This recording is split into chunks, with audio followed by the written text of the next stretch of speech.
Arrête ce que tu fais. Juste une seconde. Je veux que tu te poses une question simple. Une seule. Si ta vie continuait exactement comme elle est aujourd'hui, mêmes habitudes, même choix, même façon de penser, où serais-tu dans 10 ans? Prends le temps d'y répondre honnêtement. Pas la réponse que tu voudrais donner, la vraie. Pour beaucoup d'entre vous, cette image est inconfortable. Et c'est bien. L'inconfort est le début de tout changement réel. J'ai vécu longtemps. J'ai vu des jeunes pleins de feu devenir des adultes éteints, non pas parce que la vie a été injuste avec eux, mais parce qu'ils n'ont jamais pris le temps de se poser les bonnes questions au bon moment. Et j'en ai vu d'autres, pas forcément les plus talentueux, pas forcément les plus chanceux, construire des vies solides, belles, profondes, des vies dont ils sont fiers. La différence entre ces deux groupes n'était pas l'intelligence, ce n'était pas la chance, ce n'était pas la famille dans laquelle ils sont nés, c'était ça, les bonnes questions posées au bon moment. Aujourd'hui, je vais te donner 3 questions. 3 questions que tout homme et toute femme devraient se poser avant la trentaine. 3 questions qui, si tu y réponds honnêtement, peuvent changer la trajectoire de toute ta vie. Installe-toi, cette conversation est importante.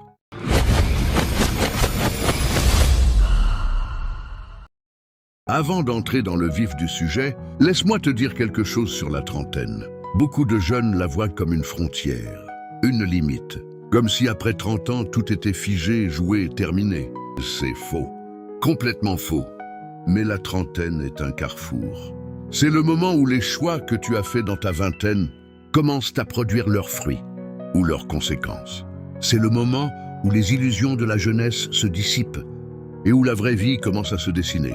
Et ce que j'observe depuis des décennies, c'est que les gens qui traversent ce carrefour avec clarté et direction sont ceux qui ont pris le temps de se connaître, eux-mêmes avant d'y arriver.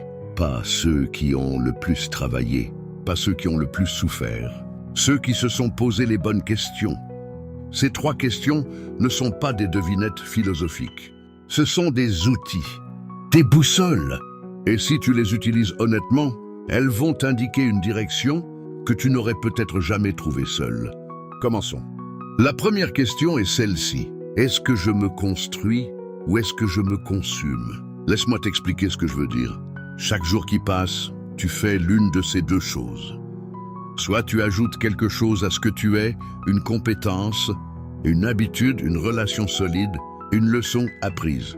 Soit tu retires quelque chose, tu uses ton corps, tu vides ton énergie, tu perds du temps dans des choses qui ne te construisent pas. Le problème, c'est que la consommation est toujours plus immédiate que la construction. Regarder une série est plus facile que lire un livre. Scroller pendant des heures est plus facile que de travailler sur un projet. Sortir tous les week-ends est plus facile que d'investir ce temps dans quelque chose qui durera. Et ta vingtaine, cette période magnifique où tu as l'énergie, la santé, la liberté, cette période est la plus grande ressource que tu auras jamais. Elle ne se renouvelle pas. Elle ne se rachète pas. Une fois passée, elle est passée. Je connais des hommes et des femmes qui ont consumé leurs 20 ans dans le plaisir immédiat. Les fêtes, les distractions, les relations superficielles. Les journées sans direction. Ils ne regrettent pas d'avoir profité. Ils regrettent de n'avoir rien construit pendant qu'ils profitaient. La construction ne veut pas dire souffrir. La construction ne veut pas dire renoncer à tout plaisir. La construction veut dire choisir consciemment comment utilise ton temps et ton énergie. Pose-toi cette question ce soir avant de dormir. Aujourd'hui, est-ce que j'ai construit ou est-ce que j'ai consumé? Pas de jugement, juste l'honnêteté. Et si la réponse te dérange, c'est exactement pour ça que cette question existe. Si ces mots résonnent en toi, je t'invite à laisser un commentaire en bas de cette vidéo. Dis-moi, dans ta vie en ce moment, est-ce que tu te construis ou est-ce que tu te consumes? Je lis tous les commentaires. Et parfois, écrire la réponse est plus puissant que la pensée. La deuxième question est peut-être la plus difficile des 3, parce qu'elle touche à quelque chose de profond, l'identité. Est-ce que je vis ma vie ou celle que les autres attendent de moi? Quand tu étais enfant, on t'a dit quoi faire.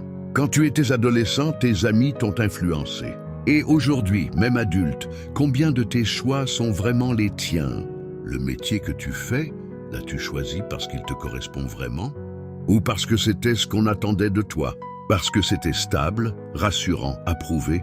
La relation dans laquelle tu es, est-elle celle que tu désires profondément? Ou est-ce que tu y restes parce que tu as peur de la solitude? Parce que ça fait plusieurs années, parce que ça ferait mal à l'autre de partir?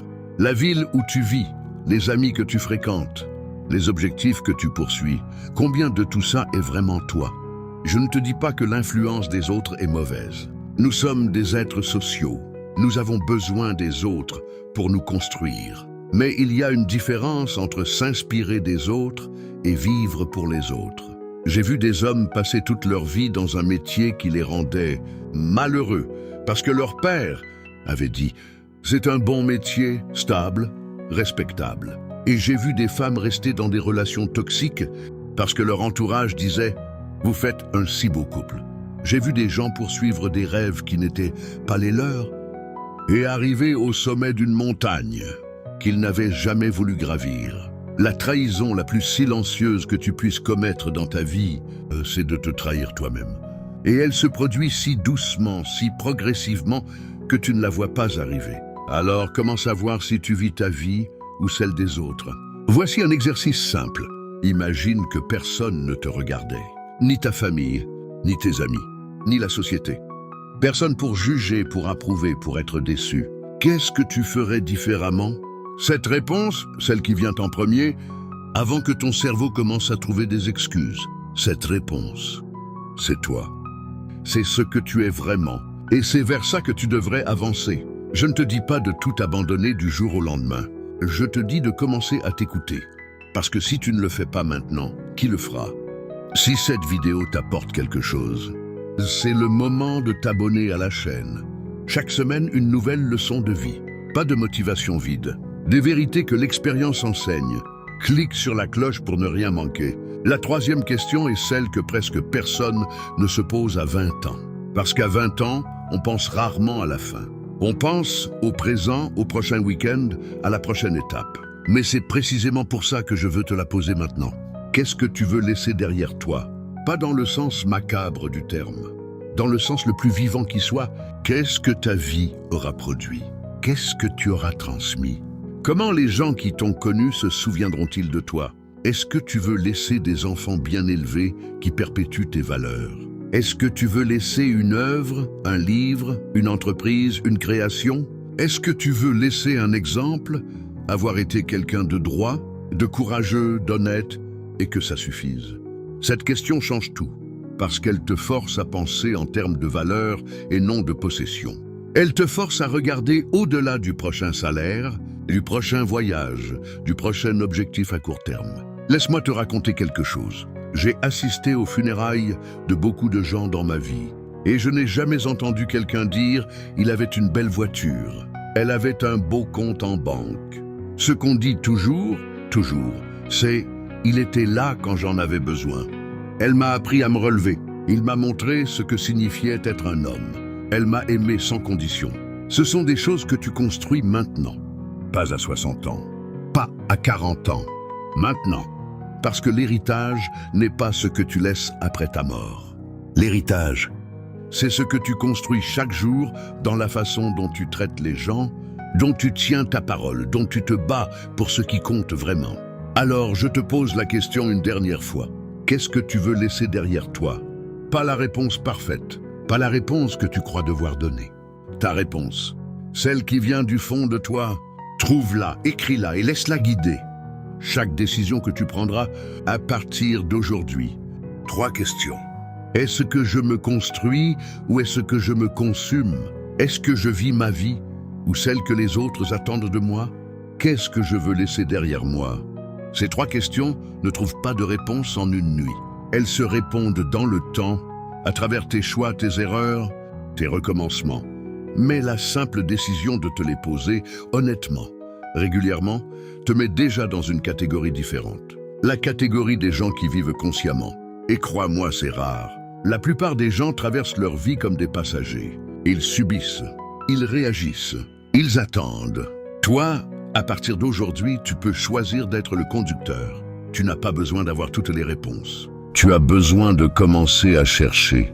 Et la recherche honnête de soi-même est le début de toute grande vie. Je suis fier de chacun d'entre vous qui a regardé cette vidéo jusqu'au bout. Pas parce que vous m'avez écouté, parce que ça veut dire que vous cherchez quelque chose de vrai. Et les gens qui cherchent finissent toujours par trouver. C'est tout ce que j'avais à te dire aujourd'hui. Prends ces 3 questions avec toi, dors dessus, reviens-y dans une semaine. Et dis-moi en commentaire laquelle t'a le plus touché, je suis curieux de le savoir. Si cette vidéo t'a apporté quelque chose, partage-la avec quelqu'un qui en a besoin. Un ami, un frère, une sœur, quelqu'un qui cherche sa direction. On se retrouve très bientôt pour une nouvelle leçon. Prends soin de toi.